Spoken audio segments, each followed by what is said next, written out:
here so early on Friday. Thank you. We're going to get started because we have Lance for 2 hours, and I want to make sure that we make the most of his time. Lance Tomei retired from the University of Central Florida. I have been to several of his presentations when I've attended the Live Conference in Chicago. I've been to the Rubric session a couple of times. Every time I walk away with new information. Where we are at the college is looking at the key assessments we're using for accreditation, but I also think this is going to be helpful just in your classes and knowledge building rubrics. I have sent him some of our rubrics. One of the files he couldn't open, but it does have some. I believe the way he's going to work is for an hour he has a presentation to just give you nuts and bolts. And then the next hour is going to be time for you to work with one another, to ask questions of him, to let him look at the rubrics that you have worked on, to ask questions, to show them to one another, and to try to improve them. Plenty of bagels, plenty of coffee. Fruit should be coming because he spoke last night and we had a fabulous reception. We hijacked the food that Dr. Bachke would bring over this morning. So that Lance is very comfortable with you getting up and moving around and going to the restroom if you need, or just standing up. So make this a work session. Again, thank you for coming. 8 o'clock on a Friday morning. I know it's tough, but he's only here for you. I wanted to get our numbers work. Thank you for coming. So Dr. Lance Tomei. I had a great time last night, and I know today is going to be a great day as well. A lot of fun for me and hopefully for you as well. Before we do anything, anytime I go out and work with an institution in a consultant capacity, one of the things I do is create a live text document for that institution and then a visitor pass so that I can give you my PowerPoints, other resources I think you'll find helpful, all in a single document in live text. So that's what this is. It tells you how to get to it. You don't have to have a live text account. I imagine most of you in the College of Ed do, but there may be some in the room that don't have a live text account. But if you want to get to this file, do not log into your account. Go to the live text homepage, click on Visitor Pass, and enter that code. And then it will take you to this document, and you'll have not only this PowerPoint, but the one I did last night, and a whole lot of additional resources. Kind of one-stop shopping for what I think are all the key things you need to have access to when you're doing the kind of work that we're going to be talking about today, working on your assessment instruments. So hopefully that'll be helpful. Everybody have that code written down?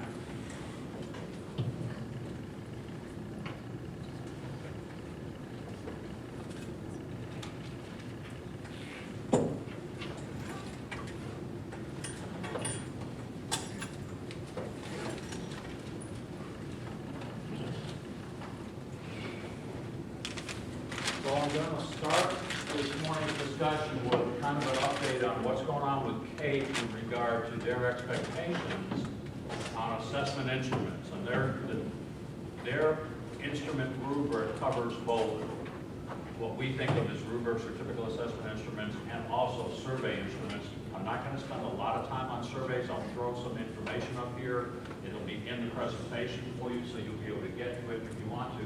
But before I do anything, I want to tell you that there's kind of an unusual situation with that instrument rubric right now. The current version, if you will, or design of that rubric, because it changed significantly from the first draft. The first draft was a 4-level rubric. Unlike any rubric that has ever come out of either NCAEP or CAEP, which have always been 3 levels in the past, because they're only used for summative assessment. You don't really need 4 levels to do that. If you remember the old NCAEP rubrics, for those that are familiar, there were basically 3 levels. The middle was acceptable, the first was you're not there, and the last was you're going beyond where you need to be to meet the standard. The new instrument rubric is pretty much the same way. It's sufficient is the middle column. That's where you need to be to meet the standard. And then evidence that you've gone beyond or evidence that you're falling short of the other 2 columns. So I kind of like the new format because it takes us back to a place with which we're all familiar. That's the old 3-level expectations, more appropriate design for summative assessment in my mind.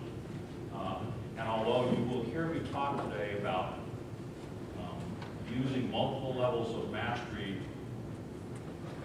only with a great degree of caution, and I am strongly opposed to doing it at all. I'm not sure the reasons why. But that's for rubrics to evaluate student performance when you've got an established set of target learning outcomes. Different circumstances. These rubrics, I don't have a problem with them having a column that essentially is mastery or meeting the standard, and then another column that is kind of aspirational goals of where we as a profession are trying to go. And that's okay if the rubric is being used for that purpose. And if you're going to have multiple levels of mastery, that's kind of where your top level needs to go. And again, I'll come back to that discussion again in rubrics. But there was a first version of this rubric that came out in January of this year. There was a revision done in June. There were a few really nice improvements in the revision. I'll give you just one example, but I'll show you all the details in a couple minutes. One example was the original rubric said that you've got to be able to show that all of your key assessment rubrics were piloted. Well, you may have rubrics in place that you've been using for several years, and at the time you put them into play, there was no requirement to pilot them. You may or may not have done that, but are you going to take a hit because you're still using a rubric that you've had for a couple of years and you didn't pilot? Not under the revision that happened in June, because it says now new and revised rubrics, or new or revised rubrics have been piloted. So that was a good change for us, more real world. Okay? In September, I was just at the CAEP conference, they announced yet another revision. And in that revision, it was only administrative changes. They combined two categories into one, two categories of things that they look at into one. When they did that, I think Stevie Chepko, you know who she is, she was the head of accreditation. She kind of did it as she was going out the door. She's actually left CAEP now. And I think inadvertently, she did that administrative revision using the original January version as the baseline instead of the revised June version. So all of the improvements in June disappeared in the most current version. I looked at the CAEP weekly update. How many of you get that weekly update from CAEP? Okay. The one that just came out a couple days ago, in fact, I have read it on my way up here, I'm not sure. They had a link to the instrument rubric, and when I clicked on that link, it didn't go to the September one that they shared with everybody at the conference. It went back to the June one. So maybe they've decided, okay, we're going to go back to June, and then we've got to get together again and do that consolidation. I don't know exactly what's going on there, but what we're going to pretend today is that the substance of the June one is the one that we're going to deal with. Okay, so I'm on the assumption that you don't have to pilot existing rubrics, only rubrics that are new or revised, for example. So that's the way that we'll have the conversation today. But I would keep my ear to the rail on that whole topic of what's going on with that rubric. I've been in direct dialogue with CAEP on this. I emailed Chris, the president of CAEP, directly after the conference, after talking to several of them there. They suggested I do that. He acknowledged the error, said it would get fixed. So I'm trusting them to get that done.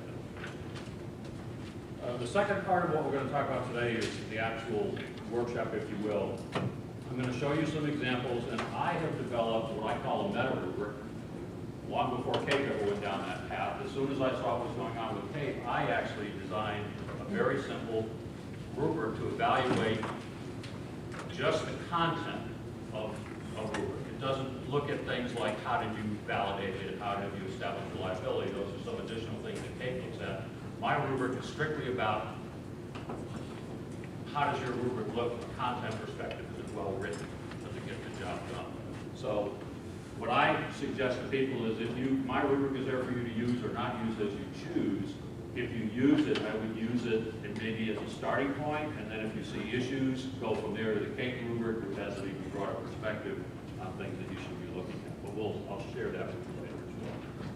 Primary resources, the CAEP instrument rubric, and obviously not sure what's going on with it, September revision.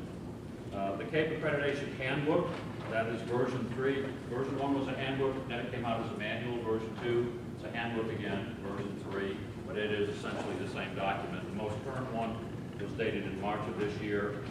And then I did go to all of the relevant sessions at the CAEP conference in Washington try to see what's new, and frankly, there wasn't a whole lot new, other than things that weren't so good, like the confusion about what's really going on with that instrument.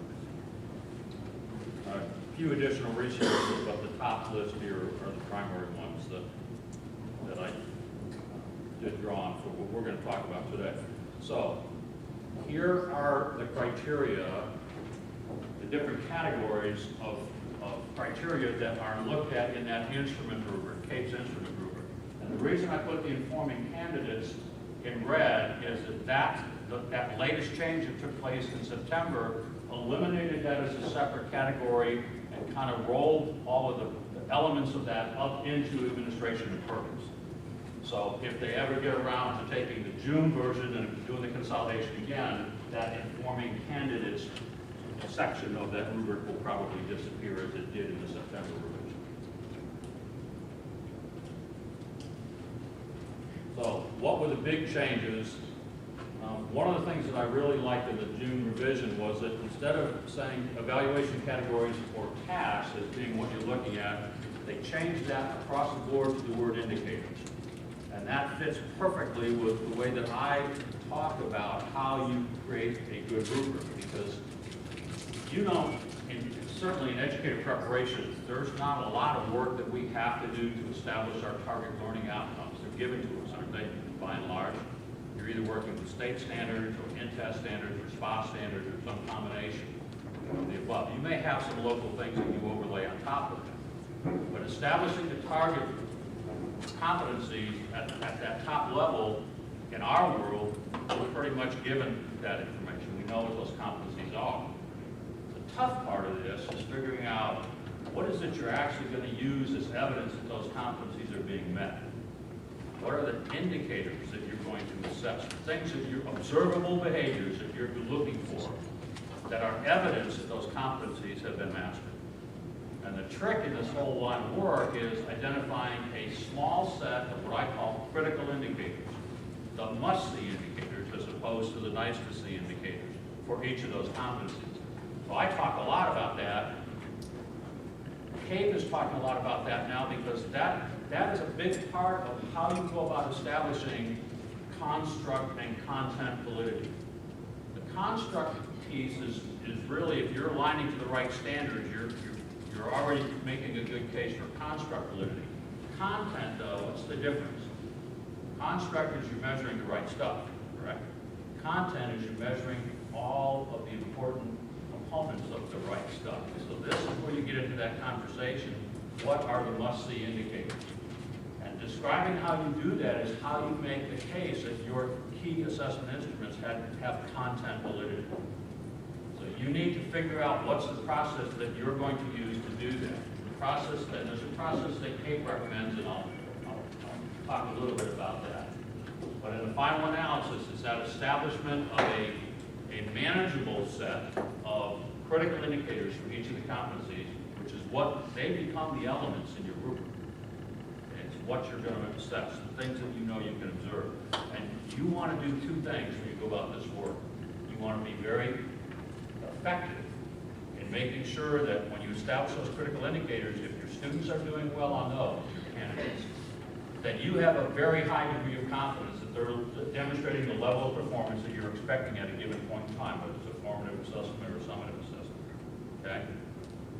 What you don't want to do is look at all of the indicators for those competencies. You will bury yourself in assessment work, and you will bury your accreditation reviewers with too much information, and none of that winds up with a good outcome. So the trick is, how do you balance effectiveness, which you have to have, with efficiency, so you don't all suffer from accountability exhaustion. You don't build a beast that you can't manage. And that's the trick here, is keeping it manageable. I shared it with the group last night because you run into the same conversation when you're at a bigger picture at the university level trying to establish effective assessment for continuous quality improvement or institutional effectiveness assessment. And I shared an anecdote of something that happened at my institution when I was trying to get our faculty in all programs to come up with a common end of student teaching summative assessment that covered the state standards at that point in time. And I tried, I don't know how many different ways of different types of groups, to get faculty to come to consensus on what the critical indicators were for each of those then 12 Florida standards. I worked on that for a year, made absolutely no progress whatsoever. Okay. I finally sent out a survey to all faculty, and I sent them a list of all of the state-suggested indicators. There were two different sets. I provided all of that. And I said, give me your top 3. And by the way, I also surveyed a number of our, what I call our power mentors, or cooperating teachers that were supervising student teachers. So we had our P12 stakeholders engaged in this as well. So give me your top 3. And if you have to give me 4 or 5, that's fine, but absolutely no more than 5. Then I tallied the survey results, and I got a clean break point for all 12 standards after either 3 or 4 indicators. So I put a draft rubric together using those indicators that the survey identified, sent it out to faculty and said, here's your draft rubric, not mine, you did this, and I sent the survey results, of course, had consensus immediately. So I don't know how you get there, but you have to get there somehow. And you need, your faculty expertise is an important part of that. A lot of times faculty, I've had faculty that actually felt threatened, or maybe offended is a better word, at the fact that they're being asked, even being asked to use rubrics, because they have that professional expertise. And they feel like, why is my expertise not enough? Why do we need to have a rubric in place? And the answer is, we do need your professional expertise. That's why faculty have to own this. I was at a very large institution. We had courses with 12, 14 sections, often half or more being taught by adjuncts. I needed those adjuncts when they were doing key assessments to have access to the expertise of our most knowledgeable faculty and our best P12 stakeholder partners. That's why we wanted rubrics in place, and that's why we wanted our most expert faculty to be the ones that led that work, so that they weren't the only ones benefiting from that depth and breadth of professional knowledge that they have. We want everybody to benefit from that. Most importantly, all of our candidates to benefit from that. So that's the argument. Nobody's saying that faculty don't have the expertise to assess accurately. We're saying we want to use that in this whole process and take advantage of that. So faculty have to own this. This is definitely faculty work. It's not a threat to your expertise. It's a recognition of your expertise and a desire to use it. Okay. Indicators, big deal. Again, piloting only for rubrics that are new or used, that was a big deal. And then there were a few of the indicators that were in the rubric that are now, according to that June revision, there are things that the on-site team will check during the on-site visit, so it's not something that you need to deal with during the off-site phase. You may address it in narrative, but they're not going to evaluate it during the off-site phase in any significant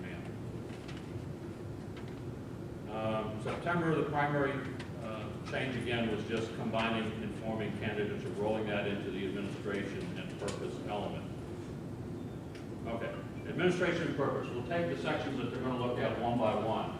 These are the things that CAEP is looking for. You need to identify when the instrument is administered.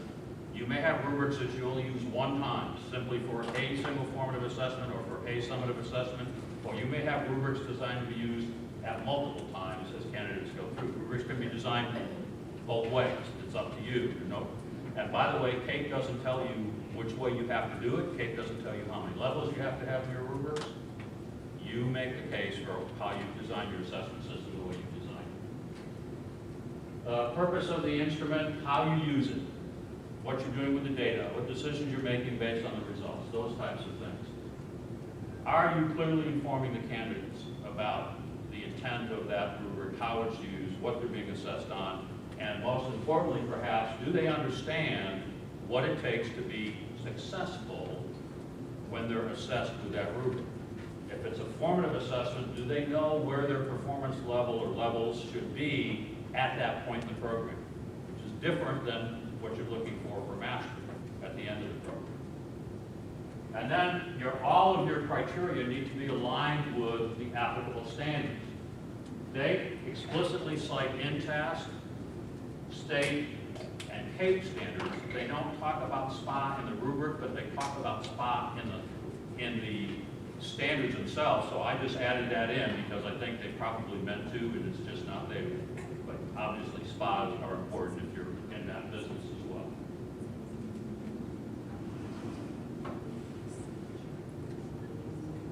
For content, and again, this is the area really with that meta rubric that I've created may be of some use to you. Those indicators need to be, again, explicitly aligned with the applicable standards. They should reflect the must-see indicators. This is that conversation that I mentioned a minute ago. They have talked about a methodology, and I've cited it here. It's been around for a while, as you can see. Here's the Cliff Notes version of that. You assemble a group of experts, and for the purpose of educator preparation, those experts should be your most knowledgeable faculty, and you better have P12 stakeholders with you at the table. And they need to be actively engaged in every phase of your assessment process, including developing your assessment instruments. If you're not doing that, you need to start. You need to beef up your partnerships if you want to fully meet the CAEP expectations. You get that group in a room and you go through all the potential indicators for each of your standards, and if you have at least 50% of the experts indicate that a particular indicator is a necessary thing to see, a must-see indicator as opposed to a nice-to-see indicator, my term, not the one that the formal research methodology uses, but the same concept. If you have at least 50% consensus that an indicator is a must-see indicator, then there is at least some evidence that using that indicator produces a level of content validity in your instrument. So you could kind of use that as your threshold. What I would suggest you do is if you go through that, and after you've done that, you've still got 12 indicators, we have 50% agreement, you don't want to have to assess 12 indicators. So I would say, okay, let's shoot for 75% agreement and see if you can narrow those critical indicators down to something manageable. Okay? Again, don't create a monster for yourself or your students or your accreditation group. Okay, do your rubrics reflect a degree of difficulty? So if what you're trying to observe is problem solving, then you need to be seeing candidates apply knowledge to solve problems, not just demonstrating knowledge. Okay? That type of thing. And obviously you need to clearly describe the proficiencies or competencies to be assessed. A lot of times I run into rubrics when I go out and I do this work, and what I see in the element column is just the standard or substandard, with no narrative description of what that means. Keep in mind, number one, your reviewers for CAEP, none of them are going to be from Tennessee. That's a CAEP requirement. All of your team reviewers are going to be from outside your state. So right away, you know they don't have the degree of expertise about what your state standards look like that you all have. Don't make the assumption that they're going to get there. Nor do your candidates necessarily know, if they just see a standard and a bunch of numbers there, what that really means. So make sure that your descriptive and elements that you're assessing, you have enough description there so people actually know what's being assessed. Everybody who looks at that rubric, including your candidates. And the last one is pretty important, and it goes back to, if you do what I said about identifying the critical indicators and focusing on assessing those, you won't have a problem with this last one. But a lot of rubrics out there, people look at things that are important to us, like you might be doing a lesson plan, and one of the things you're looking for is writing quality. Okay? Not that it's not important, but is that an impactful piece of lesson plan? Does it really have a direct impact on P12 learning? So what CAEP is looking for is making sure that you're really assessing stuff that matters. That everything these days, when you think about CAEP, always in the back of your mind, think about the word impact. Because everything is really about impact. What's the most important new CAEP standard? Right now, what's number one? I don't mean standard number one. I mean, what's the most important standard of the five? Number four. What's number four? Program impact. That's the one that we're all struggling with, or many of us are struggling. You're in a little bit better place because you do get some state-provided data in Tennessee. But 4.1 and 4.2 are the components where you've got to have data on impact on P12 student learning of your completers, not your candidates, and effectiveness ratings of your completers, which means you've got to be following your completers out into the field and somehow figuring out how you're going to evaluate how they're performing out there. That's really new, and that's all four elements of standard 4 must be met. They are all required elements. For most standards, there aren't a lot of required elements. You have to meet the standard, but you don't have to meet most of the individual elements. There are a few exceptions. Standard 4, you have to meet all 4. And you have to meet the standard to be fully accredited. Pretty high stakes, isn't it? So, and that's program impact. So always think impact when you're thinking about work you're doing for CAEP. Okay, for scoring on the rubrics, again, basis for judging candidate work is well defined. Boy, there's a lot of hidden meaning there, and that's what we're going to spend a lot of time talking about today.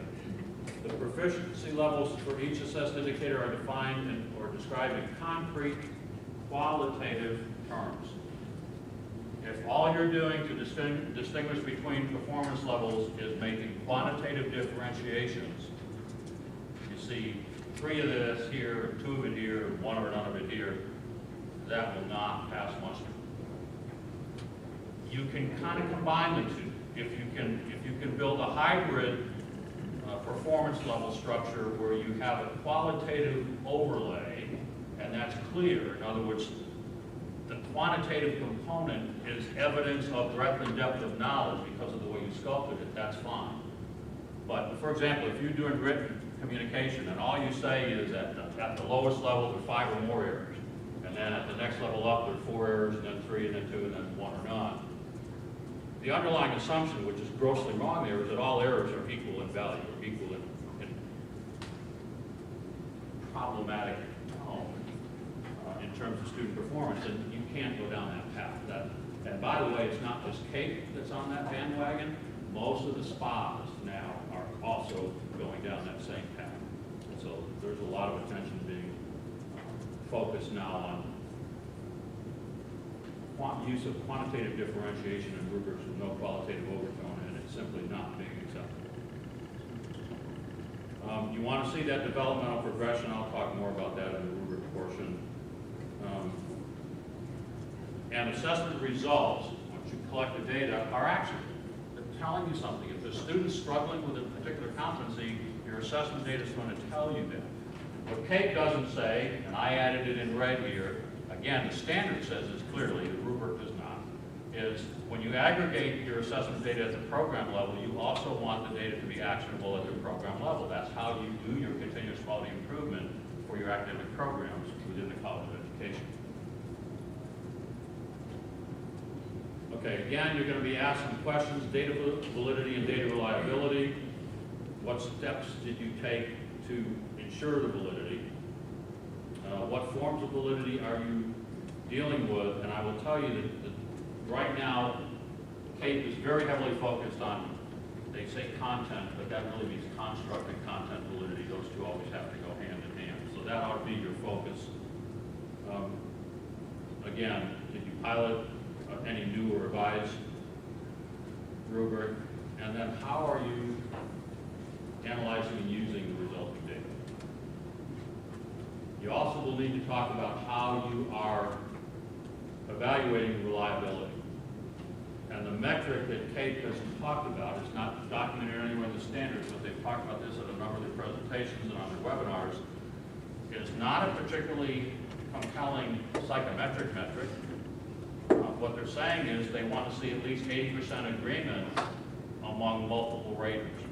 So if you have assessments where you have more, like student teaching, I suspect you have assessments where you've got a cooperating teacher and a university faculty, clinical faculty member, both evaluating students using the same instrument. Do you have at least 80% agreement in those types of situations? Now, you're going to have a lot of other rubrics where you probably don't have multiple raters, and you've got to figure out how are we going to establish reliability for those and make that case if we don't have any kind of multiple raters. And obviously, have you trained your assessors? I'm not going to go down that last one. In the CAEP evidence guide, there is a list of questions that CAEP is telling its site visit team members they should be asking as part of their investigation. And these are those questions, pretty basic. They have questions for the surveys. I'm not going to talk about that. Do note that there has been some discussion that if you're collecting data or assessing non-academic attributes, that would include dispositions, that you also are supposed to demonstrate that they have predictive validity. Okay, what's the underlying word there again?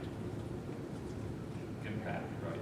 If you're going to assess a disposition, you ought to be able to somehow make a case that if they have that disposition, has a positive effect on their effectiveness as a teacher.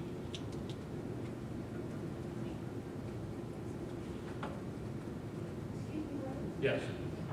We're actually, and I know a couple of the departments are, I'm in curriculum and instruction, and the other departments, we're all kind of struggling with the dispositions rubric. You know what I'm saying? Am I correct in this? Okay. So, and I agree, we all agree it's important, and we all agree that it's, and it does make an impact on how they perform in the classroom and how they relate to their students and how, professionally they are suited for. I can give you a suggested strategy for approaching that challenge. It is a challenge, and I will tell you I'm very opinionated about how to do this, how to go about doing this, because I feel very strongly that many traditional dispositional assessments, and I've looked at a lot because I've shared a lot of NK reviews in years gone by and CAEP meetings recently. There are a lot of instruments out there that are not really assessment instruments, they're almost surveying students or candidates to see what they think. And what you typically get is what they know you want to hear, not necessarily what they really believe. So I have a real issue with the validity of the vast majority of dispositional, quote, assessment instruments that have been in place in our profession for a long time. I'm a firm believer that there's only one place you can really effectively assess dispositions, and that's by watching observed behavior of candidates in P-12 settings. That's where I think you should be assessing dispositions. Now, obviously, you've got to do some rudimentary stuff because you ought to be looking at some degree of that coming into the program.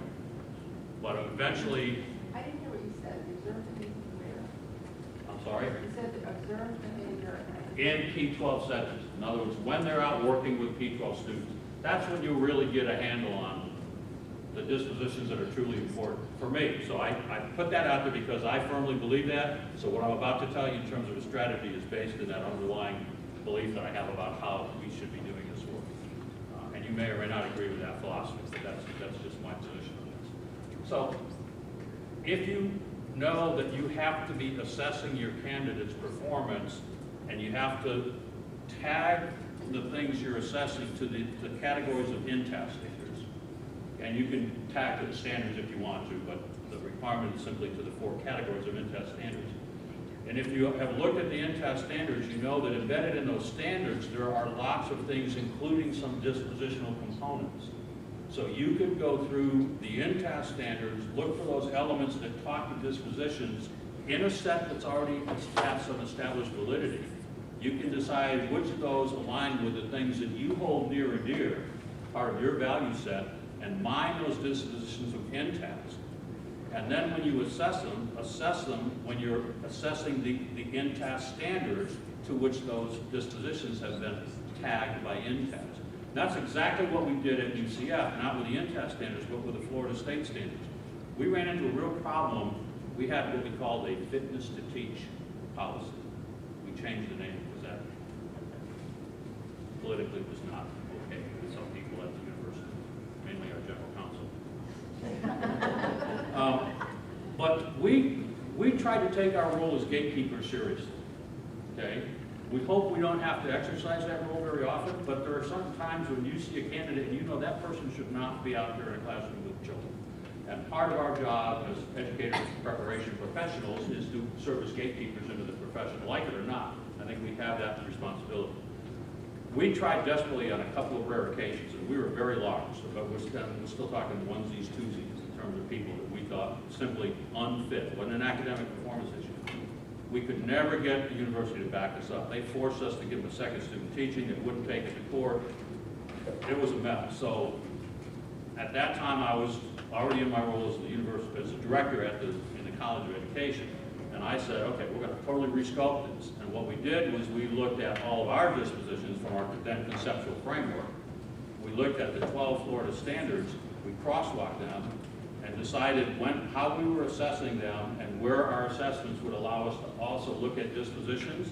And we rolled the dispositional assessments into our rubrics for those key assessments.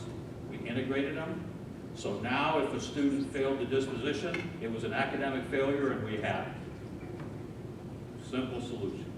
We took it out of the behavioral arena from a legal perspective and made it become an academically assessed criteria, all the dispositions that we were assessing. And we did it in alignment with the standards where we knew that the activities would give us an opportunity to observe that disposition in a P12 setting. So that was our solution. And it worked well for us.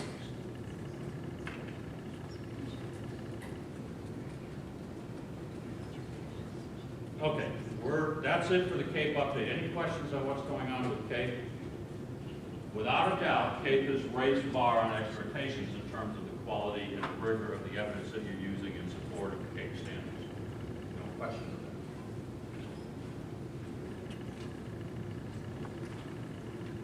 that. I have a quick question. Yes. Can we, because we're seeing more and more, kind of specific to the disposition, because I'm in that as well, can we use some of the stuff you're talking about maybe after a year or so as our own evidence for concurrent validity with issues that you're talking about? Can we use that as our own evidence? I'm telling you to go to certain sources like the INTAS standards. So the fact that I'm the guy that referred you to that doesn't necessarily make a stronger case. The strong case is that you're going to establish a set of national standards that's already been bought into by CAEP. In fact, you don't have a choice but to incorporate the INTAS standards into your assessments. You have to do that if you're going to be CAEP accredited. And they have those dispositional pieces already embedded in it. So that's your argument, is that you're sticking to a well-established and already validated set. I wish I had that reputation that saying that I told you to do something would be validity, but can't claim that. Okay, so part two, I want to talk briefly about assessment system design, because there's some things. I looked at 3 of your rubrics, probably not a very representative sample, but I did look at 3 of your rubrics, and I provided some feedback on all 3. I will tell you 2 things. You want the good news or the bad news? Which would you rather have? The bad news is I saw some of the same types of issues that I see everywhere I go. So it's not really bad news, because you're in good company. Everybody is facing some of the same challenges. And that's the things that we'll talk about in a few minutes. The good news is, in terms of the things that you're looking at, the narratives were far better than most of the narratives that I've seen at most of the places I've gone to. You've got more concrete, qualitative components in the rubrics that I looked at, so you're at a good starting point, but there's still work, I think, to be done, at least on the ones that I looked at. So we'll talk, I want to share with you the rubric definition that I really like at some point in this. I can't remember where I put it in the presentation, but it'll pop up eventually. Talk to you about some of the common issues that I see in rubric design, and I suspect that you'll recognize some of those in your own rubrics when we get to that point. And then I'll give you, again, my perception of what are the real attributes of a high-quality rubric.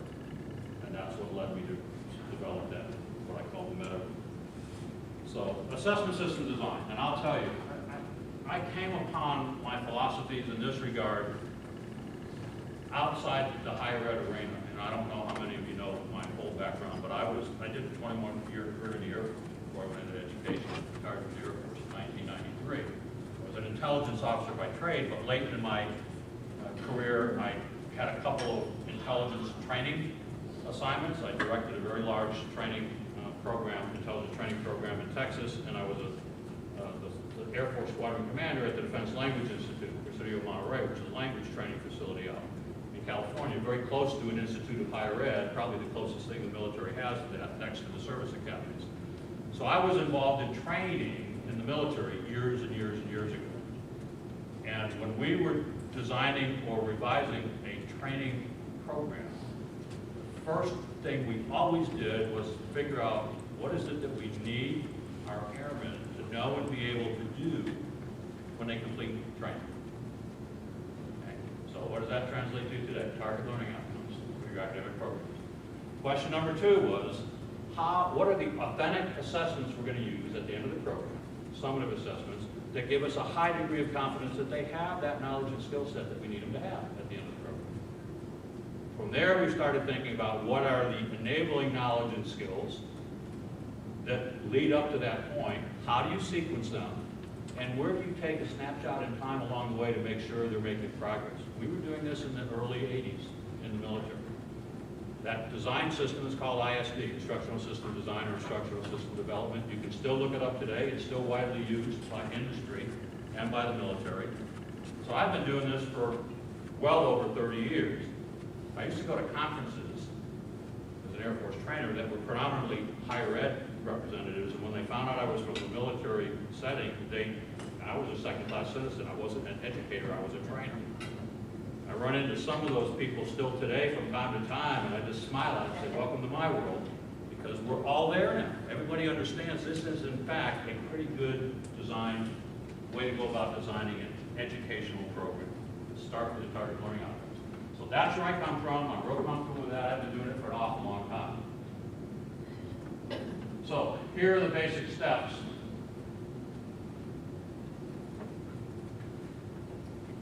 You want to make sure that your formative and summative assessments are well articulated. So everything that you've identified as a key assessment or a target competency and a key or critical indicator for each of those, you need to make sure that you're not waiting for the end of the program to assess those, that you're not just summatively assessing them, but that you're formatively assessing them as well. The other thing you need to do, and this feeds right into the CAEP's expectations that candidates know what you expect of them, they understand what success is, they've been well informed about the intent and use of a rubric, is to make sure that whatever the artifact or activity is that you're going to assess is well articulated with the assessment instrument. And I'll tell you why that becomes a challenge, but we'll get into a conversation about that. I'll learn that in a second. You do need to make sure that you've got some means of showing how you're doing this at the program level. And certainly for CAEP, you have to present your data disaggregated by program now. They used to be looking for a lot of unit-wide data. Now you must report at the program level. So do you have to have unit-wide key assessments anymore? Technically, no. But I suspect you do have some. Probably your end of student teaching assessment does not vary tremendously from program to program. If it's not identical, it probably has a lot of common elements. Is that correct? Okay. So the advantage of having some things like that you can have the same assessment instrument is it gives you an opportunity to benchmark from program to program, to compare how programs are performing against each other, which is, again, one of the potential CAEP expectations. It also allows you to present your data more efficiently because you can disaggregate by program, but if it's the same assessment, you can put it all in one spreadsheet and it can be one document. And when you upload your evidence for CAEP, you get 90 artifacts to upload, that's it. So if you're trying to upload the data from each key assessment from each of your programs, because you're disaggregated by program, you're going to run out of 90 very quickly, aren't you? Okay. So you've got to figure out a way to present the data, and having assessments that are common, at least from a data perspective across programs, will be helpful. The other thing that helps in this work, you may have a lesson plan, a key assessment, a formative assessment on lesson planning. I suspect you have one in every one of your programs. I'd be shocked if you don't. It's very common. But they may look different from program to program. But your key assessments need to have some consistency from an EPP level, from your entire unit level. If you settle on a particular format for summative assessments, what I saw was a 3-level rubric. The 3 I looked at all appear to be summative, designed for summative assessment. Okay. They don't have the same point values at the 3 levels, and they don't have the same performance level titles at the 3 levels. You're creating a bit of a monster for yourself. Those things don't really matter. They don't make a big difference. It doesn't matter what labels you use for the different levels, but on your key assessments, if it's summative and those if you've got a mastery level, whatever term you're going to use for that level, use it in all of your key assessment rubrics in all of your programs. If you're going to have 3-level rubrics and your point value is going to be 531, make it be 531 for all of your rubrics. Don't have that change. And then you can present data. Again, you can aggregate put things together on a spreadsheet, even though you're going to present the data program by program. You can't do that if you've got disconnects in those types of things. So that's one of the things that you can easily fix. And I only looked at 3 and I saw disconnects in some of those essentials. So you want your key assessments to be, the templates to be common. Okay? Content is where you worry about you need to have differentiation from program to program. You don't need to do that in the templates. There's no reason they can't be the same. So that just makes your life a lot easier. And by the way, always ask yourself when you're having discussions about things like this, because sometimes people will want to debate some what I consider to be non-contentious issues, but I've predicted that very wrongly many times in working with faculty. Here's the way that I think you get over that hurdle most quickly, is ask yourself what would be best for our candidates. Would it be better for them to have consistent terms for the performance levels and consistent point values, or would it be better to try and confuse the heck out of them by having those things all different from program to program or rubric to rubric? So if you do what's best for your candidates, it will usually take you down the right path. You do need to document your program level assessment system for each program, so that means you should have some type of curriculum and assessment map in place. There's lots of different formats for that type of tool. I think you have program coordinators here for your programs, do you not? Do all programs have program coordinators? Okay, kind of, to my way of thinking, that's kind of a program coordinator lead responsibility. Somebody has to be able to look at the whole program. And in fact, all faculty should be able to do that.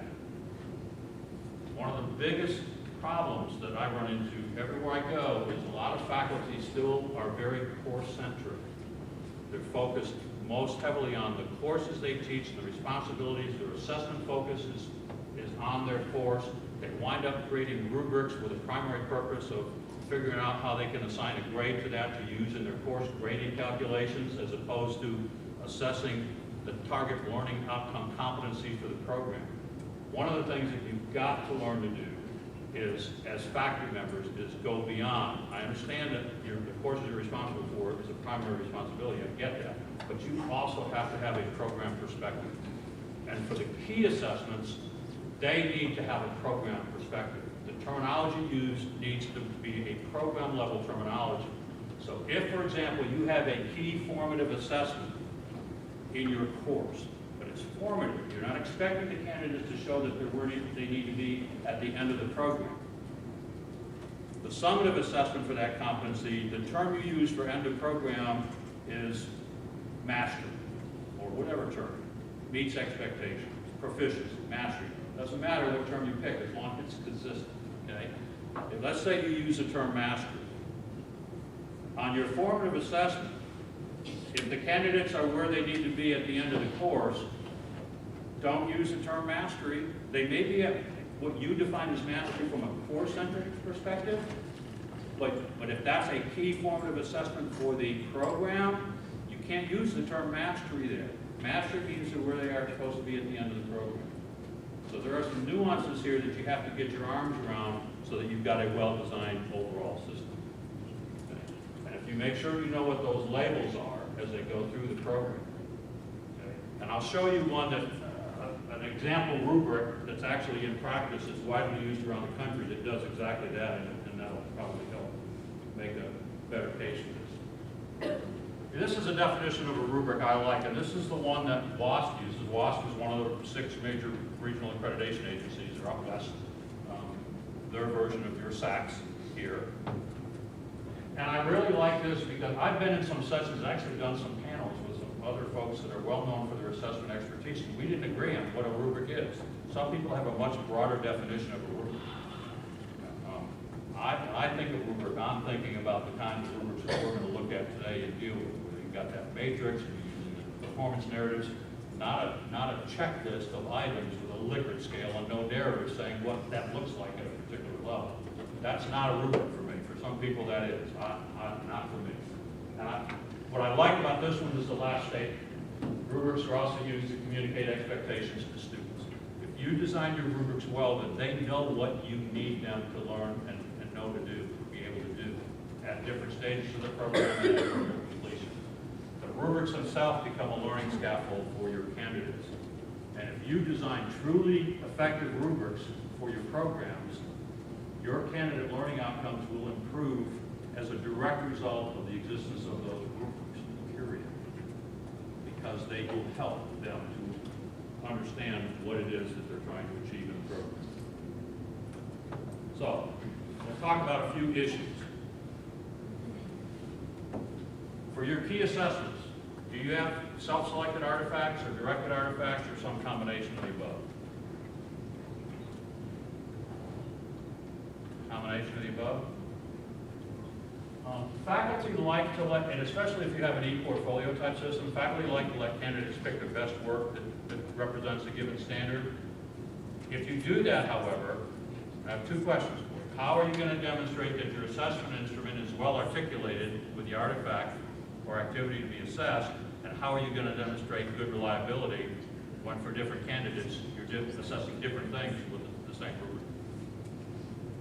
Very problematic.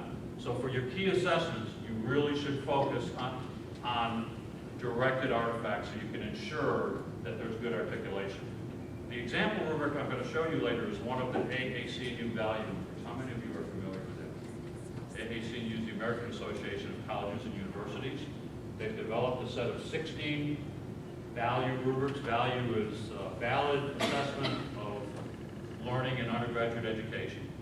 Those rubrics are used by over 400 major universities right now to assess gen ed outcomes. Things like written communication, oral communication, critical thinking. Okay. You can probably fill in a lot of the list, logical reasoning, and on and on. They have 4-level rubrics that they've designed for those. A lot of institutions, because they're used predominantly to evaluate gen ed, you can imagine that you don't evaluate 100% of gen ed. It's really difficult to do that. So the methodology that's normally done in evaluating gen ed outcomes is some form of sampling. So they're reaching out and they're taking sample artifacts from different courses. If they're going to evaluate written communication, lots of gen ed courses have writing assignments, right? So they'll start selecting random writing assignments. And then they apply the value rubric. And something that has occurred commonly around the country is people find that as good as those rubrics are, that a lot of the artifacts don't have all the evidence needed to evaluate all of the criteria in the rubric. Not well articulated. Well, that's just another version of self-selected artifact. That random selection has the same kind of outcome that allowing students to select their own submission would have. It can become problematic when you're trying to demonstrate that you've got good solid data as a result of your assessment. Assignment-based or competency-based rubrics. I get asked this question all the time. Should we build a rubric that's tailored to a specific assignment, or should we build a rubric around specific competencies?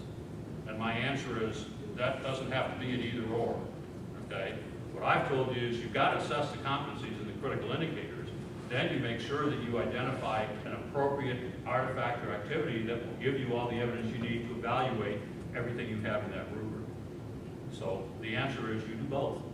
It's not an either or. You have to accomplish both of those things. Linear or nonlinear approach to standards alignment. When we had our standards in Florida, 12 standards, we had some institutions that had 12 key summative assessments, one for each of the standards. We had others that had a half a dozen, and each one of those covered 2 or 3 or 4 different standards. It's almost more difficult to do a linear mapping because it's really hard. If you look at what the different standards are, look at the in-test standards.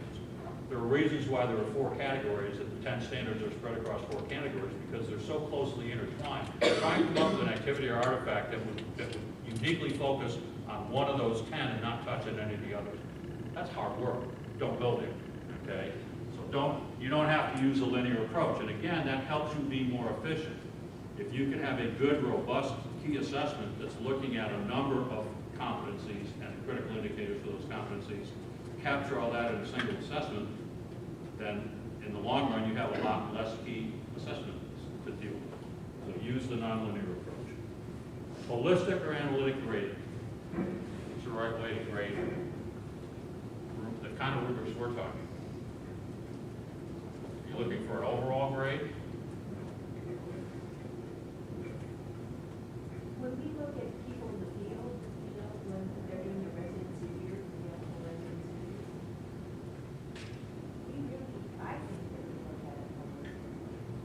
but do you evaluate each of the individual competencies?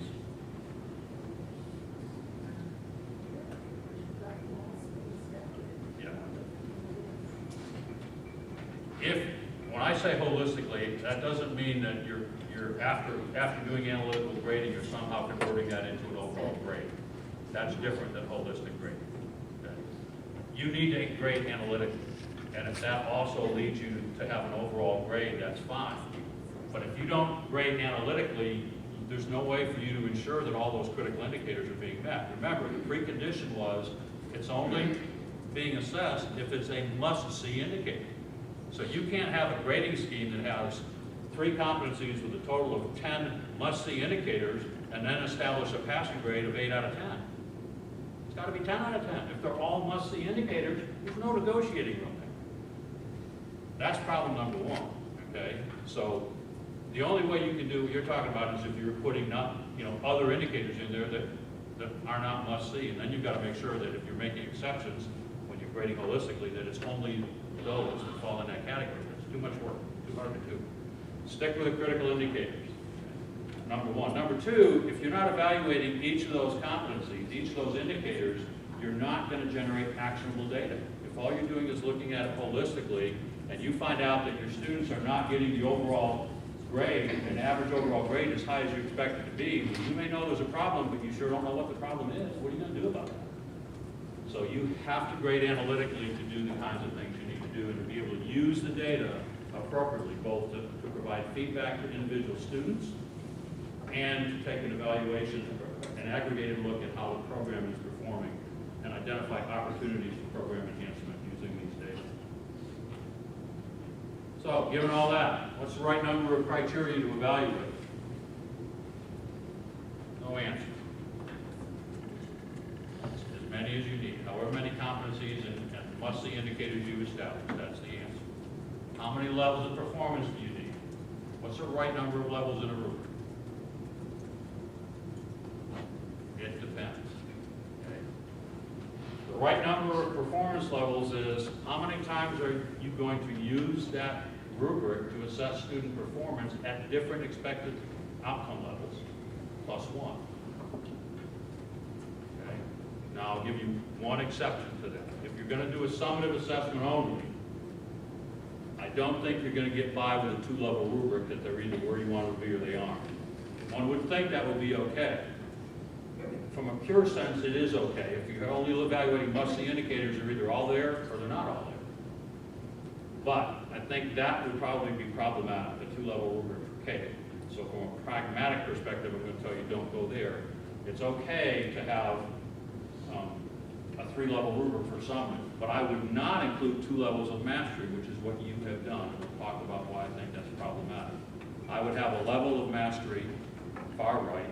I would have a level approaching mastery, but not quite there, so you know that this is a student that we need to remediate, but they can get there. And they might need some extra time. Or someone that's seriously deficient and is not going to get to the end game. Okay. That would be the unsatisfactory level. So that would be my recommendation for a 3-level if it's summative only. If you're going to do 2 formative assessments and 1 summative, you need a 4-level rubric. Unacceptable at the first formative checkpoint, or any checkpoint after that, actually, if that performance is what you see. The level of performance expected at the first formative checkpoint, the level of performance expected at the second formative checkpoint, and what constitutes mastery at the end of the program. That's a good 4-level rubric design. And that's the kind of rubric that you can use at 3 different times, monitoring the same competencies as candidates progress through the program. Which, by the way, gives you really nice data, because you can numerically see the progression of your candidates as they go through the program. So it's a nice way to be able to watch trend data within the program.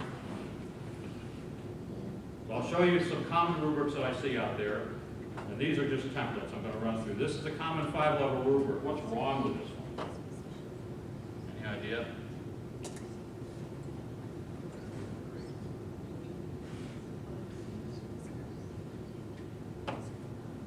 First of all, there's no, this is a template, but this is clearly one that's designed primarily to assign a grade, not necessarily to demonstrate competency. or level of performance with regard to those competencies that are being assessed. I see this all the time. And this is when I see faculty, even though it's a key program level assessment, the mindset tends to be that course-centric mindset. I've got to somehow turn this into a grade for course grading purposes. So this is not a good way to go. The other thing is, if you can actually come up with those numerical scores, why are you using a rubric at all? This is obviously some type of objective test. You don't use rubrics for objective tests. You don't need a rubric to evaluate knowledge. You evaluate knowledge with an objective test. So don't be a rubric. Don't feel like you have to have a rubric for every key assessment. You need a rubric when you're evaluating performance or an artifact where the evaluation is by nature subjective, and what you're trying to do is minimize the amount of subjectivity in grading so that you can demonstrate reliability of your assessment. And I say minimize. I'll never use the term eliminate, because you will never create the perfect rubric. Can't be done. So that's never your goal.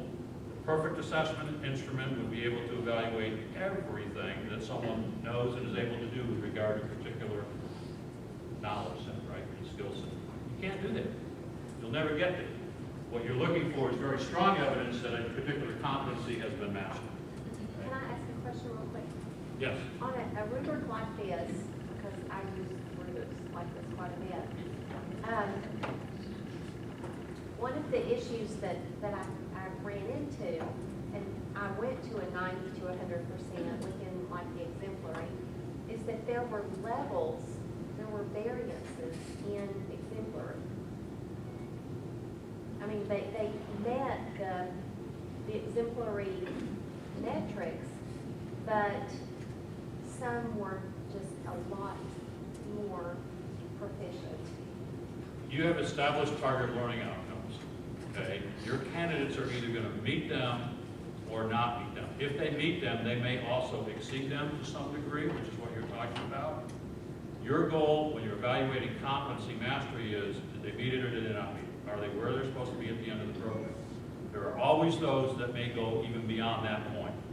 And that's why a lot of faculty like to have that extra level of mastery. We're going to talk about that, but that's a separate issue from the grading. I have no problem with you having, for example, a column that just says exemplary, and the students, or proficiency, mastery, and then you just determine based on what that looks like. You've got to have the narrative that says here are the observable behaviors that tell us that this is what we're seeing, okay? And I'm seeing that from these students and from some students more, but that, again, put that aside for a second. You put that check mark. Then when you decide what grade you're going to give for course grading purposes, that's when you make that distinction between the 90 and the 95. I don't have a problem with that. CAEP's not going to even look at that. They're not going to get into that business. And apply your faculty expertise in that arena, be as subjective as you want. I have no issue with that. Don't go there with these instruments. That's the problem. Okay, the key assessment instruments is where you need to avoid that. If you have lots of other rubrics that you're using in your courses that are strictly used for course grading purposes, and you're not going to present the evidence, the resulting data to CAEP, this is fine. Just not for key assessment instruments. Okay, that's the difference. This is the most common rubric template that I see used in our profession right now. It's a 4-level rubric with 1 formative level and 2 levels of mastery, and it drives me nuts. And we'll see some examples of why that is in a couple of minutes. Common 3-level rubric. Your design, what I would call mastery is here on the 3 that I looked at, and then you've got something that goes beyond it. Okay, so you don't have that developing level in the 3-level. This is the 4-level rubric design that I have a question. Because I think we've been used to the target acceptable, unacceptable, that is the intake kind of a approach. And I guess one of the hardest things that I've had to do is to explain to students that acceptable doesn't mean not okay. Acceptable just means that it's okay. It's not target this is the whole problem you get into with this. Let me tell you the pitfall. We'll get into the conversation right now. When you have 2 levels of mastery, and again, I saw that 4-level rubric all the time, okay? When I went out and did CAEP evaluations, when I looked at the resulting data, now, in this rubric, proficient is supposedly the target learning outcome for the program. And the last level actually goes beyond where they have to be to graduate, okay? And that's what you're describing. When I would look at the data derived from a rubric like this, what do you think the data look like? What percentage of students do you think were at the exemplary level? Typically. 95 to 98% typically. It becomes the default expectation for the program. And the problem with that is, now you got a few students at proficient, and they're not really where you want them to be to graduate, but they're out the door anyway, and they're potentially doing harm to kids out there because they're really not ready. Everything kind of morphs to the right. Very dangerous practice. If you maintain the integrity of this, and truly proficient, and the data will tell me that, because now you're going to have 90, 95% of your students in that column, and very few in the far right. So you've done a good job of assessment, but you're going to have 90 or 95% of your students really upset because they didn't get the highest grade on this rubric. It's a no-win situation. Okay? It's truly a no-win situation. So you got to pick which problem you want to deal with if you're going to have multiple levels of mastery. Bad data or angry students. Those are your choices.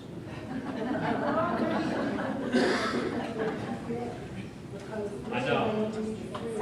But here's the good thing about, I don't like, this same issue is there with NTPA. We talked a little bit about this last night. I'm not a fan of that, for that structure for this very reason. But here's the good news. From a CAEP perspective, you do not have to demonstrate validity or reliability for any external instrument, only for EPP-created instruments. So you don't have to deal with that problem from CAEP. If there's problems with the data because of that rubric design, it's not going to cause you any issues. So from a pragmatic perspective, don't worry about that. From a pure rubric design and quality of assessment data, I would have the dialogue with NTPA and at least go on record communicating your concerns if you haven't already done that. But in terms of, from the pragmatic perspective, it's not going to cause you a problem if you're using NTPA and it doesn't adhere to some of these principles. Good assessment instruments. I mean, I have issues with the way they even select and train graders and do their external grading, and I have issues with the fact that they charge as much as they do to the candidates to have it done. I'm not a fan for a lot of reasons.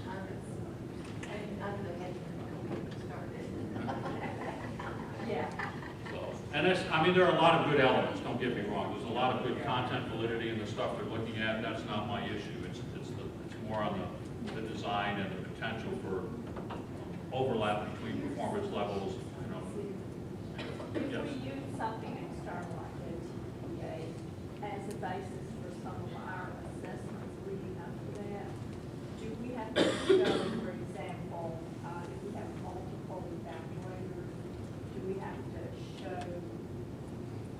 irregular reliability? If you're doing the internal assessments, it depends probably on how much latitude you've taken with the actual NTPA instrument. If you've made significant modifications, then you probably would have to demonstrate reliability. Okay, if we have our people trained through Pearson, is that demonstration that we have trained our? Well, it's demonstration of the front end, but that doesn't necessarily demonstrate that the data are reliable. It demonstrates that you've done the things to try and ensure that the data will be reliable, but that's still a step short of showing that the data are reliable. The difference with using actually the externally evaluated formal NTPA data is you don't have to demonstrate reliability of that. Yeah, we go beyond local evaluations, we have it externally evaluated. So, But is it an internal instrument? That's the acid test. no. Then you don't, if it's not an internally created instrument, you don't have to demonstrate reliability. Okay.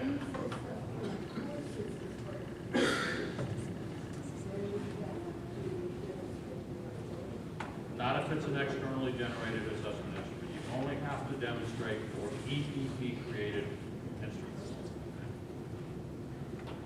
Okay, here's an example of one of those value rubrics I told you about. Now, you'll notice that this one goes mastery is on the left and lowest performance levels on the right. Doesn't matter which direction you go, but make sure all your rubrics go the same direction. Again, do what's right for your candidates. Don't have some. And I've gone to institutions where one goes this way and the other goes that way. It's like, and by the way, that's not fun for your reviewers either. Trust me. Okay, when they look at the data, it's really difficult. Yes. I cannot read that. Well, you don't need to read the content. You can get to this PowerPoint later. But this is a rubric for information literacy. It's one of those rubrics that are used widely around the country to evaluate gen ed. And what I wanted you to see is they've got narratives in here. They've got 4 performance levels. And the way this is supposed to be used is you do a pre-test, and this is where they expect candidates to be. That's what the benchmark 1 is. It's a pre-test expectation of a new student coming into higher education, new freshman, entering freshman. They have 2, they use the term milestones.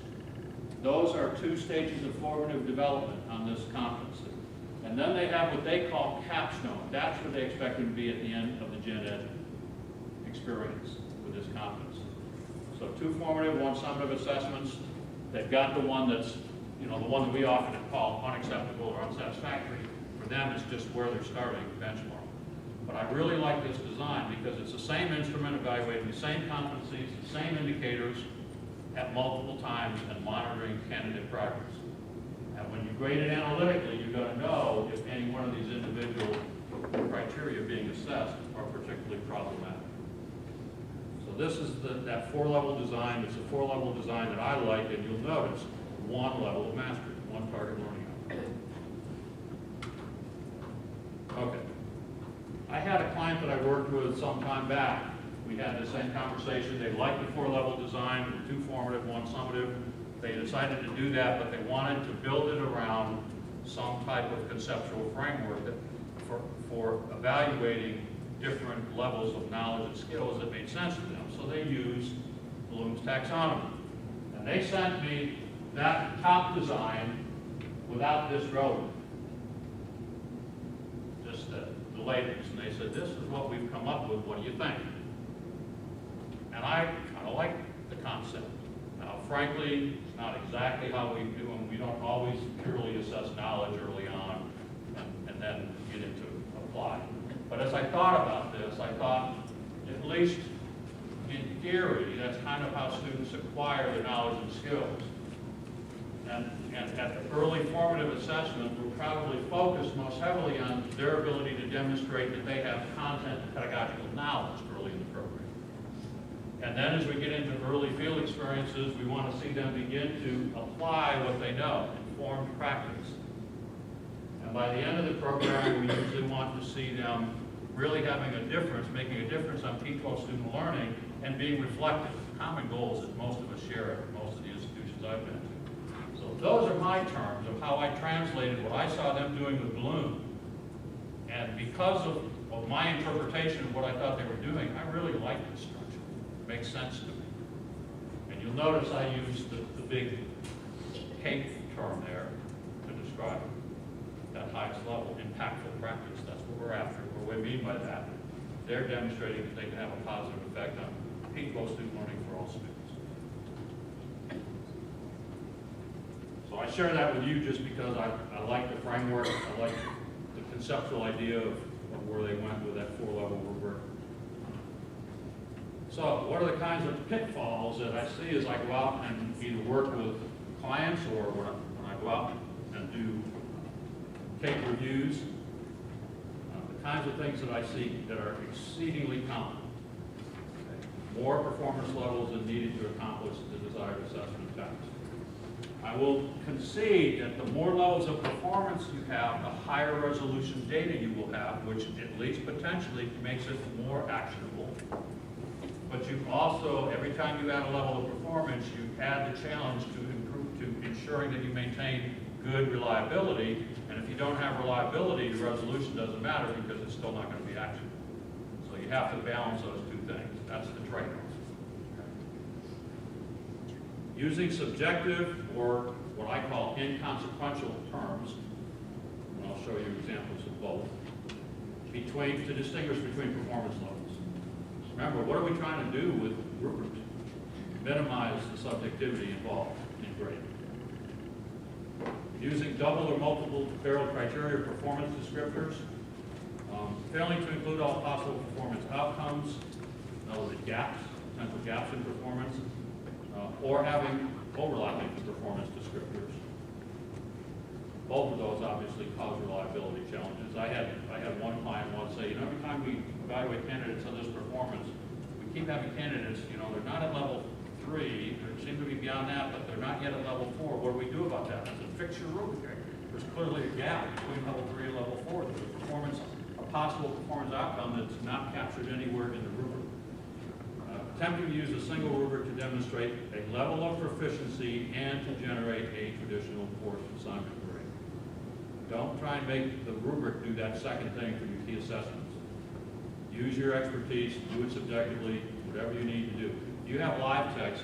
Now, I had a little conversation yesterday. I understand your LMS here is D2L, correct? And you have not yet done single sign-on.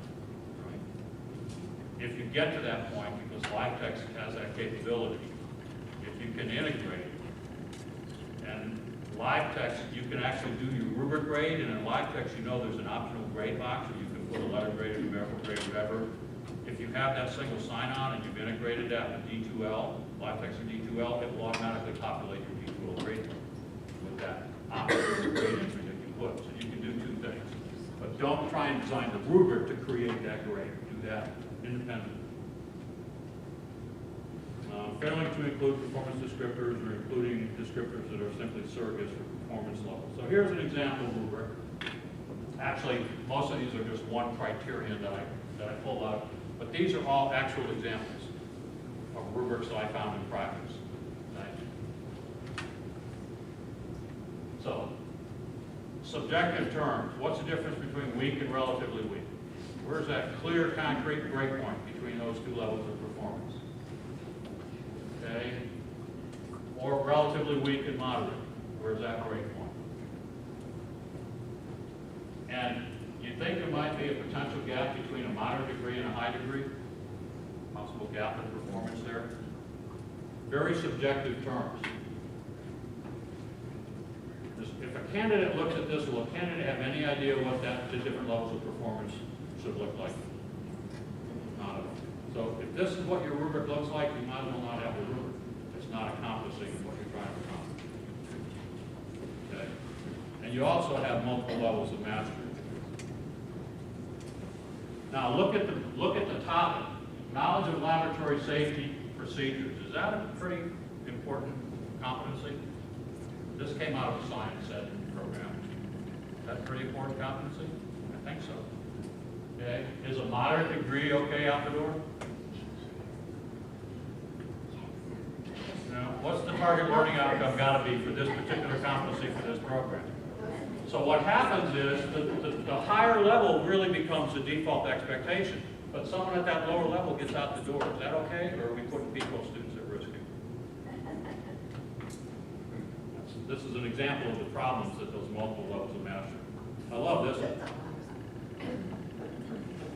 Those are just surrogates, right, for the performance levels themselves. There's no value added here to having a rubric in place for this. Doesn't accomplish anything. And again, multiple levels of mastery. And again, how do you distinguish between them? Well written and very well. Okay, instructional materials. This is on instructional materials and lesson plan. Missing for one or two parts of the lesson. Now here's just purely quantity approach. All parts of the lesson are listed and directly related to the learning objectives. And then to be distinguished, they also have to be developmentally appropriate. You can get out the door without doing that. Is that okay? Again, an example of the pitfalls of multiple levels of mastery. People struggle so hard to distinguish between those multiple levels of mastery that the lower level tends to get, for lack of a better term, dummied down in unacceptable ways very frequently as a means of distinguishing. And by the way, when you're looking at this rubric, you would also have to have the artifact or the instructions for the assignment, because you have to know what? to understand whether or not there's a gap, a possible gap in performance. But you have to know how many parts there are in total, because you go from 1 or 2 missing to they're all there. Well, how many are there? Does that leave a gap, potential gap? So the need to articulate the instrument with the activity of the artifact, again, that's evidence of that. Look at the proficient one here. Now, and I remind you, these were rubrics actually in practice. How can that possibly be considered proficient?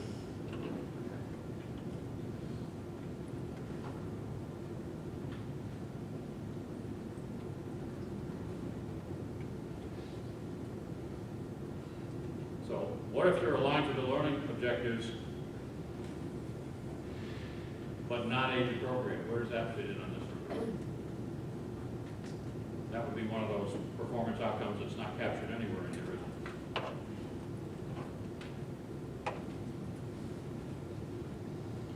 Two or more errors, no more than 2 errors, no more than 1 error. So if they make 2 errors, what's the correct level here? Is it unsatisfactory or developing? Either, right? So there's overlap here between performance levels. How about if they make 1? Could be developing or proficient, right? The way these are defined. So do you have clear, concrete break points between performance levels? Absolutely not.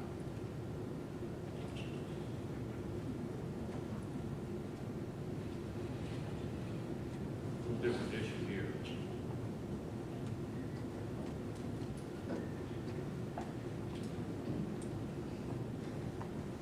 Anybody want to take a stab at what might be wrong with this one?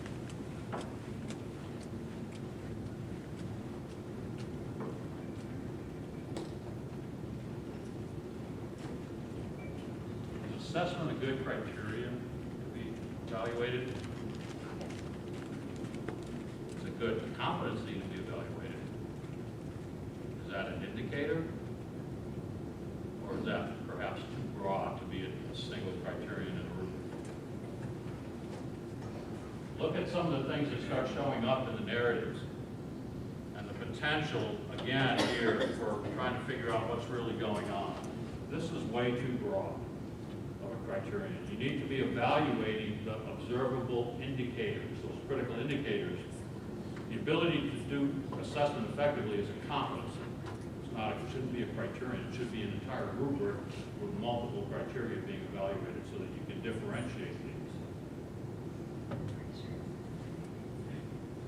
And you've got multiple variable performance descriptors, and often when you identify that, your data will tell you that some of the needed required descriptors are missing, but it won't tell you which ones are missing. So will those data be actionable directly?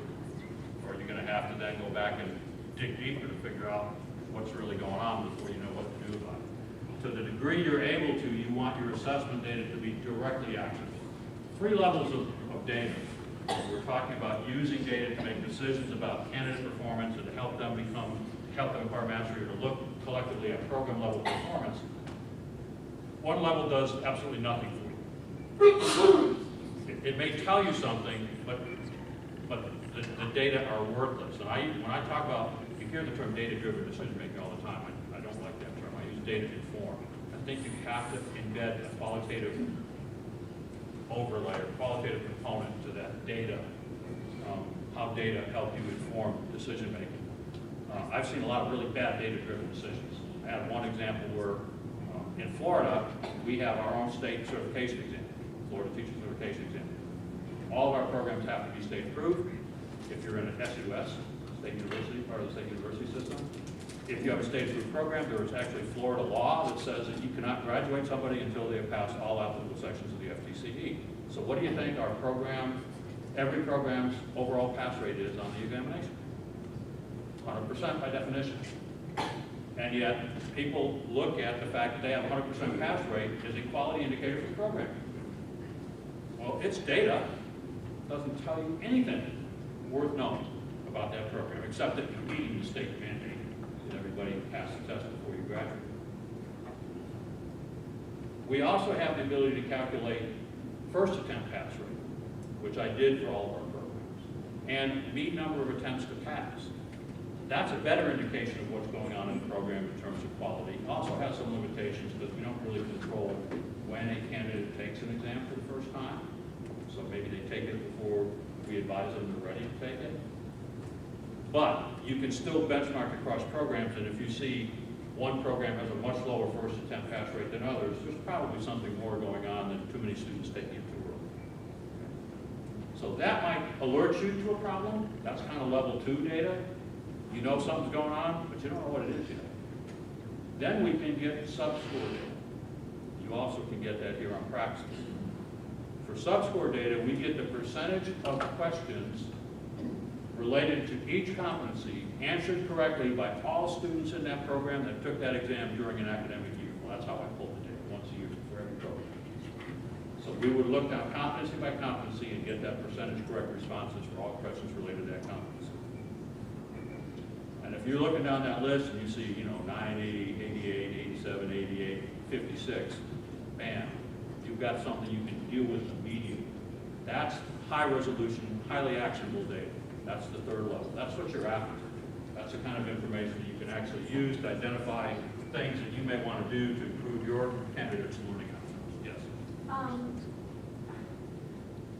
When you have a gatekeeping test, often externally, and there's a high failure rate, that can be interpreted as the test is working. It is keeping out unqualified. Do you understand? Not as an indicator of program quality. If those tests are testing the same competencies that you're teaching to, and you don't identify a problem with a candidate until they take that external exam, something went wrong in your program would be my I'm talking immediate about reaction to earlier that. exams. I'm sorry, where you have external agencies mandating a literacy test, a reading test, a writing test, the Florida whatever they call it. For admission?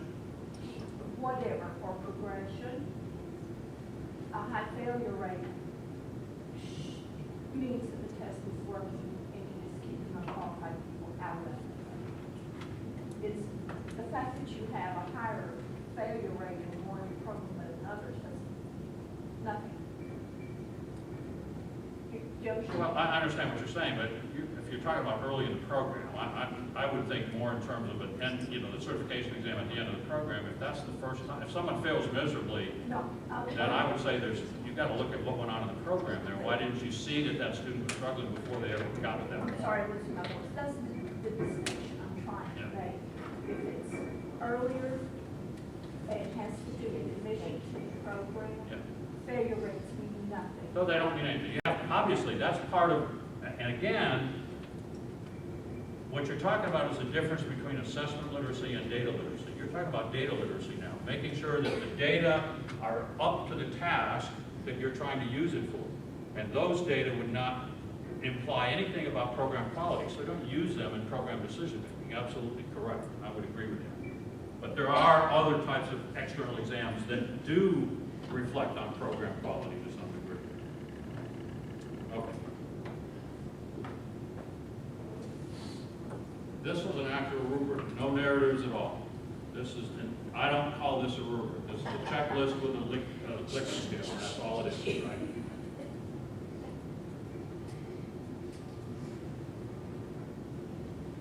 Okay, here's my example of inconsequential terminology as opposed to subjective. Somebody tell me how described in an accurate manner and clearly described in an accurate manner would be differentiated.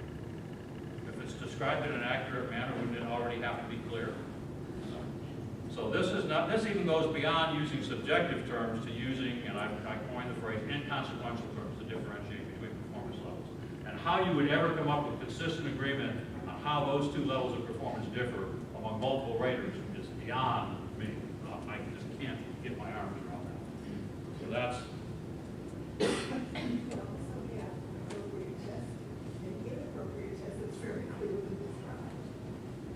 yes, there are potential gaps.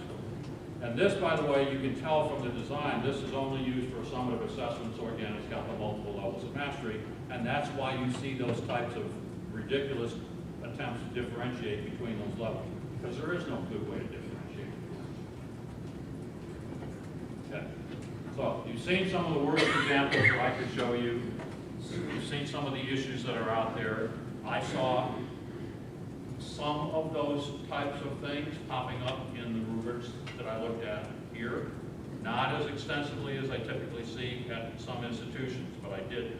I'm leaving a page of notes, and I annotated the three that I looked at to kind of match the notes I made to give you some feedback on some of the things that I saw, possible overlaps in performance, some use of subjective terms, sometimes when I really wasn't quite sure how you would clearly distinguish between performance levels because the terms were just too subjective.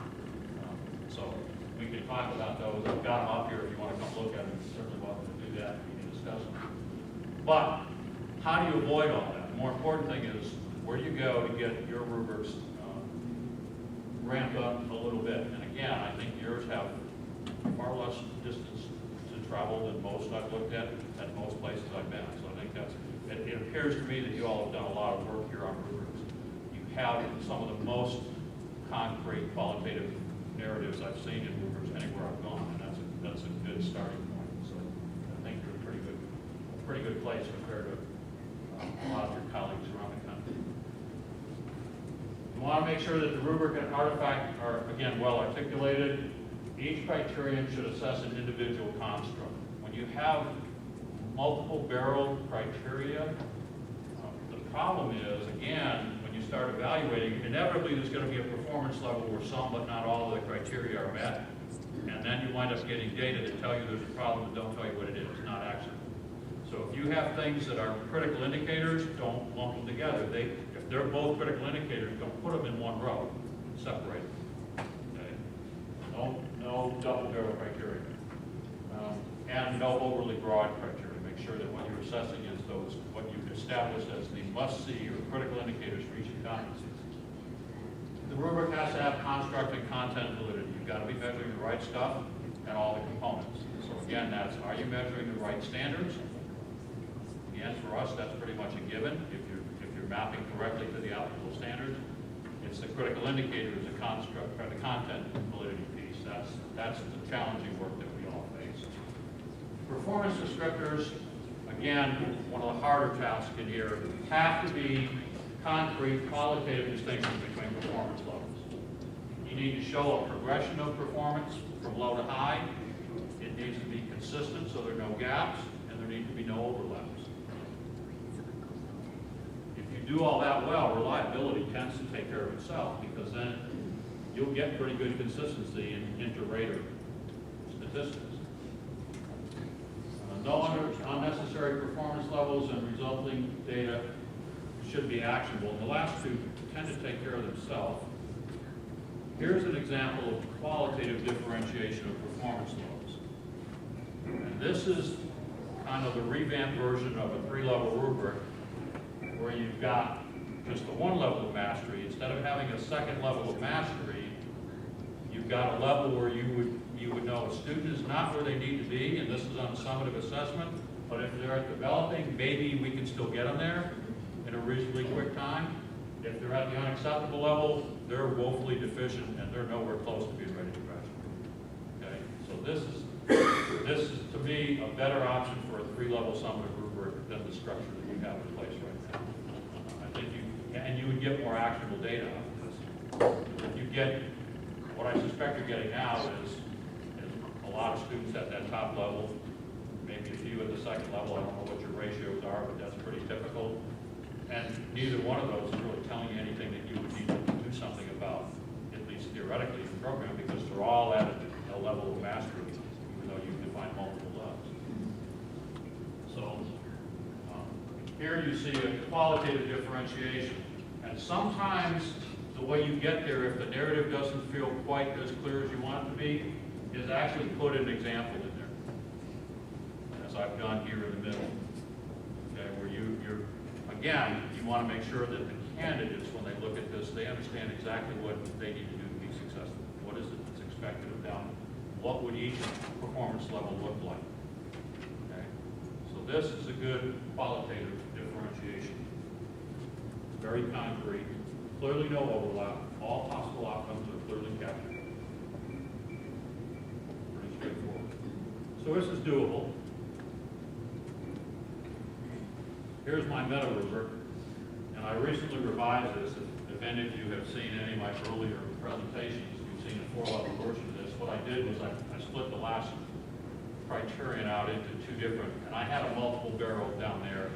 My rationale was, the way this rubric is designed to be used, you have another rubric that you're evaluating, you have this hand in hand. If one of those barrels is missing, you know which barrel is missing, and it's actionable because you're going to do something about it right then and there. So although it defied the basic principle, the way this rubric was going to be used, I didn't think it was overly problematic. Just like I don't have a problem with CAEP having that target, that aspirational goal, the second level of mastery. And by the way, if you're going to do that, let's talk about that for a second. Let's say you decide that you're still going to stick with 2 levels of mastery, and you're going to have a 4-level rubric or a 3-level rubric for summative assessments only.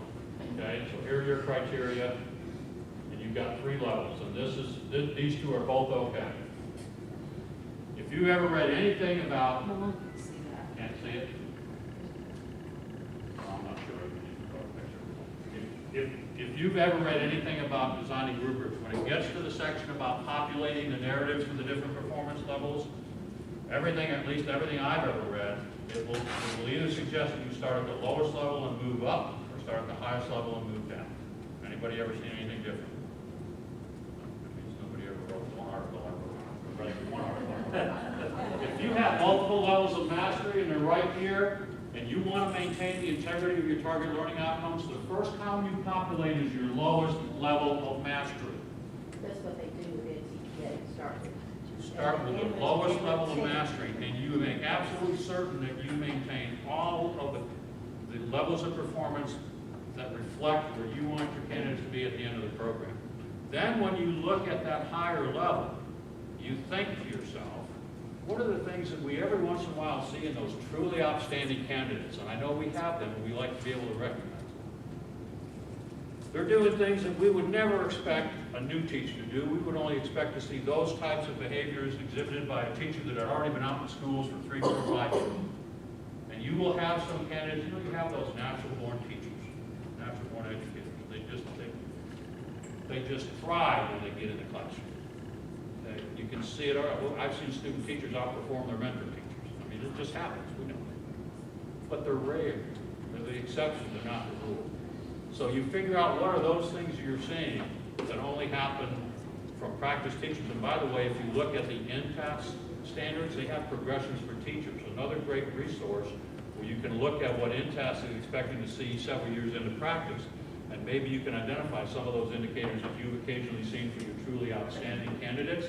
That's what goes in that far right mastery column, that mastery plus column, whatever you call it.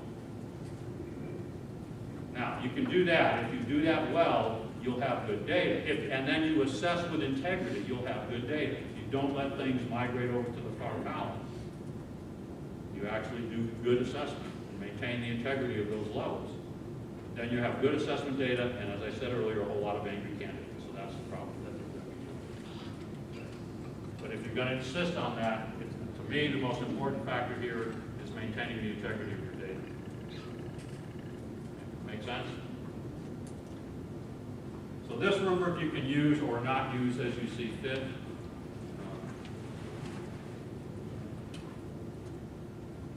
There's a great article talking about the quality of evidence used in the CAEP accreditation process that will talk about issues like, you see them all listed on this slide. I'm not going to go through all of these.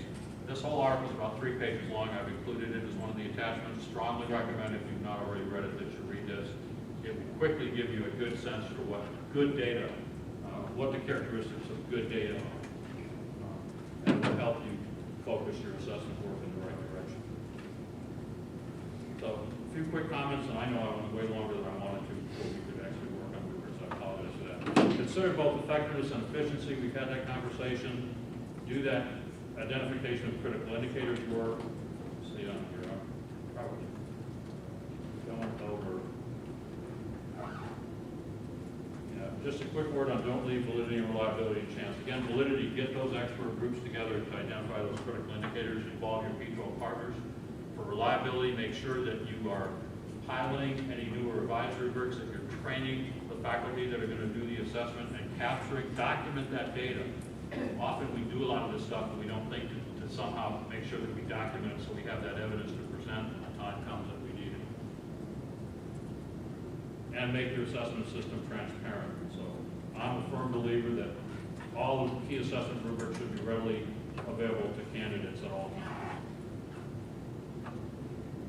I'm not going to put this one up. There's a great video here. I love it because it's a real-world depiction of what I consider to be one of the best rubrics I've ever seen. And just real quickly, it's a kindergarten teacher who's taken former examples of students' work, drawings with some writing underneath, and pasted them on the wall at different performance levels. I don't know, maybe 6 different levels of performance. And she would bring her kindergarten students who had done this same project up and ask them to find the one that most closely matched their work. And then if she had to help them figure that out, do the assessment, she would. And then the next question she would ask them is, now what would you have to do differently to get to the next level? Kindergarten teacher. Outstanding example of what a rubric can and should do. So that's what that video is. Watch it, you'll enjoy it, I'm sure.